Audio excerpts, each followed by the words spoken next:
selalu kalau kita baca komentar ya tes DNA dong, kalau berani tes DNA, tes DNA. Kita jangan, kita nggak punya hak, kita nggak punya.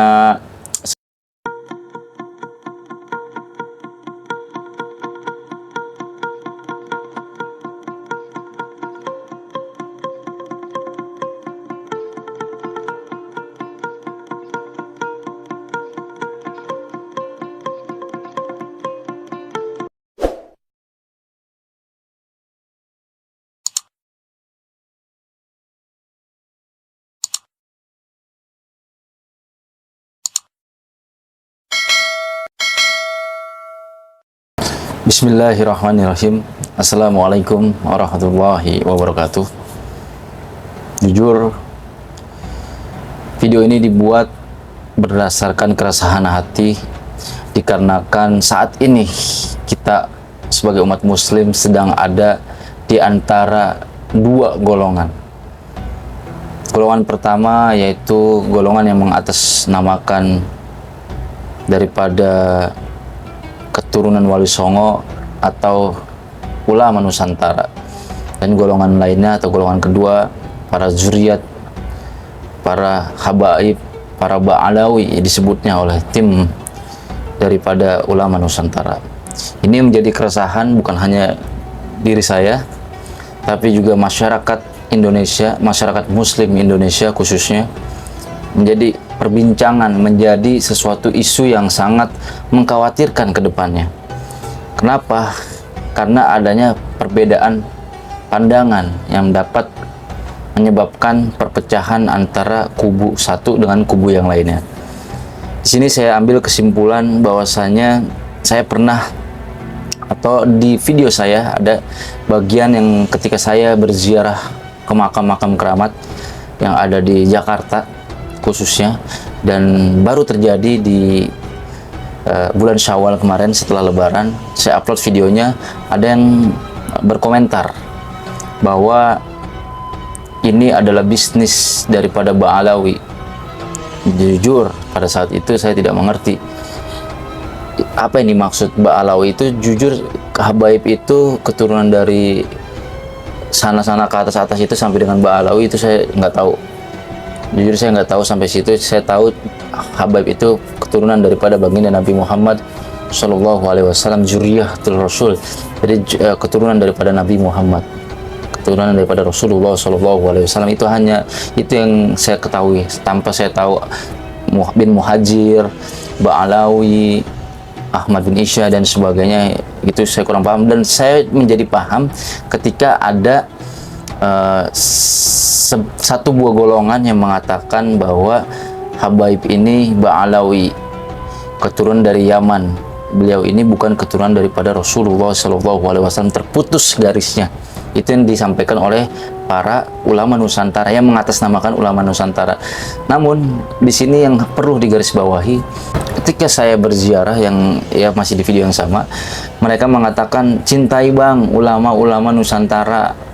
Seperti itu. Jadi di sini ada perspektif yang mengatakan kalau lu suka, kalau lu hadir cinta di majlisnya para habaib, lu berarti nggak cinta sama ulama Nusantara. Dan pemikiran-pemikiran ini yang harus kita hapuskan gitu. Jadi bukan berarti lu cinta sama habaib, cinta sama majlis taklim yang, atau hadir di majlis taklim yang diadakan oleh para habaib, itu lu berarti membenci para ulama Nusantara. Enggak kayak gitu. Enggak, itu salah besar. Dan sebaliknya, ketika kalian mencintai ulama Nusantara, bukan berarti kalian membenci habaib. Jadi ketika kalian fokus mencintai sesuatu, bukan berarti kalian harus membenci sesuatu yang lain. Fokusnya aja yang harus kita utamakan. Itu kita fokus mencintai A tanpa harus membenci B. Seperti itu sih kalau menurut pandangan gua. Boleh kalian mengatakan, kita sebut saja Kiai Imad ini, Kiai Imaduddin ini kan mengatakan bahwa habaib ini Ba'alawi ini terputus daripada keturunan Nabi, daripada keturunan baginda Nabi Muhammad SAW. Demikian pula para habaib ini mengatakan bahwa mereka itu tetap tersambung sanadnya pada Rasulullah SAW.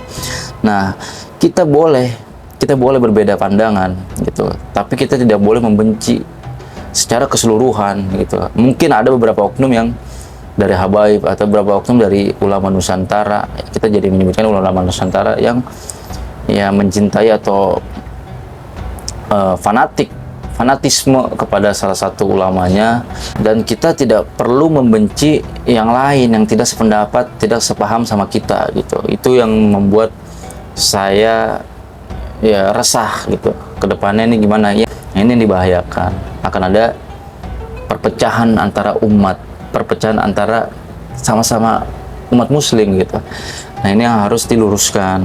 Jadi saya juga bukan siapa-siapa, saya orang awam, saya tidak berilmu, tapi ini menjadi keresahan saya tersendiri ketika ada perbedaan pendapat antara ulama-ulama kita gitu. Kiai, habaib itu sedang dibenturkan. Kita cinta, kita ikutin yang baiknya, mau itu habaib, mau itu para kiai, kita ikutin yang baiknya, kita tinggalin yang kurang baik. Begitu menurut pandangan saya yang diajarkan daripada guru-guru. Dan kembali ke masalah makam keramat, di sini juga saya juga tidak hanya dalam ziarah makam keramat ini tiap tahun diadakan, dan ini tidak hanya menghadiri makam keramat habaib gitu, tapi kalian bisa lihat di video saya bahwa kita itu menghadiri semua ulama di Jakarta, baik itu para habaib ataupun para kiai. Contohnya kita selalu menziarahi Kiai Mu'alim Syafi'i Hazami, Mufti Betawi, ziarah juga ke Guru Mansur, terus juga yang tadi saya ulang, Guru Mansur, Kiai M. Syafi'i Hazami, itu kan ulama-ulama Nusantara, ulama-ulama kita. Jadi nggak hanya habaib doang, tapi ulama kita ketika itu membawa kebaikan, membawa ajaran yang baik, ya kita ikutin gitu, tanpa memilah-milih, menyamaratakan semua kesalahan daripada oknum-oknum ini gitu. Ada salah satu oknum misalkan daripada habaib yang kurang mengenakan ketika dia berbicara, atau ketika hal apapun itu kita menyamaratakan semua habaib seperti itu yang salah. Sebaliknya, kiai ada 1, 2, 3 yang seperti ini, kita menyamaratakan semua kiainya seperti itu, enggak. Jadi menurut saya sebagai orang yang awam, yang butuh banget ilmu, yang butuh banget nasihat, yang perlu sekali diluruskan keresahan hati ini, tolong ya kita semua sebagai umat muslim bersatu kembali, kita jauhkan perbedaan, kita dekatkan persamaan. Dan di sini selalu Kiai Imaduddin ataupun dari golongan A mengatakan tes DNA, terus harus ada pembuktian secara ilmiah, secara ya buktilah bahwa kalau benar kalian keturunan daripada Rasulullah SAW, ya tes DNA. Nah, itu yang selalu ada di pikiran kita nih. Selalu kalau kita baca komentar, ya tes DNA dong, kalau berani tes DNA, tes DNA. Kita nggak punya hak, kita nggak punya sesuatu yang kuat untuk mengatakan seperti itu. Kalau menurut saya itu bukan ranah kita gitu. Kita nggak pantas ngejudge para ulama-ulama, para habaib ini yang luar biasa udah keilmuannya. Kita hanya orang biasa, dan kita juga nggak pantas membenci orang-orang yang luar biasa keilmuannya gitu. Jadi kayak misalkan anak SD atau anak TK, lu ngajarin anak universitas atau anak fakultas apa ya kan dari bidangnya, ya itu kan kurang pantas. Kayak gitu, kita ya sebagai masyarakat yang biasa yang kurang ilmu atau butuh ilmu, kita cukup mengikuti yang baiknya gitu. Jangan malah manas-manasin, malah ikut-ikutan. Kan kita belum tentu benar, belum tentu kayak Imat benar, belum tentu para habaib juga benar ya kan. Kita ikutin, kita ikut ambil tengahnya aja nih, kita ikut guru-guru kita aja, itu mana yang lebih tepat gitu. Dan tidak punya hak kita untuk membenci para habaib melalui ya tadi yang disampaikan tes DNA. Beliau bukan zuriat, bukan keturunan Nabi juga. Ketika beliau itu baik, ya kita harus ikutin gitu. Walaupun beliau bukan keturunan misalkan, tapi ketika kita membenci sesuatu yang sebenarnya tidak terjadi, misalkan ya kita benci nih sama habaib, karena beliau ini bukan keturunan Nabi, ya kan, kita benci nih, wah abah gini, itu bakal merugikan kita. Mending kita biasa aja. Ketika kita membenci seseorang tapi tidak ada bukti, bahkan kebalikannya ya malah rugi. Itu kita akan dibenci daripada datuknya Nabi Muhammad SAW, karena membenci ahlul bait, membenci keturunannya gitu. Jadi kita ya di tengah-tengah aja gitu, ambil yang baiknya. Kita jauhkan perbedaan dan kita dekatkan persamaan, itu aja. Assalamualaikum warahmatullahi wabarakatuh.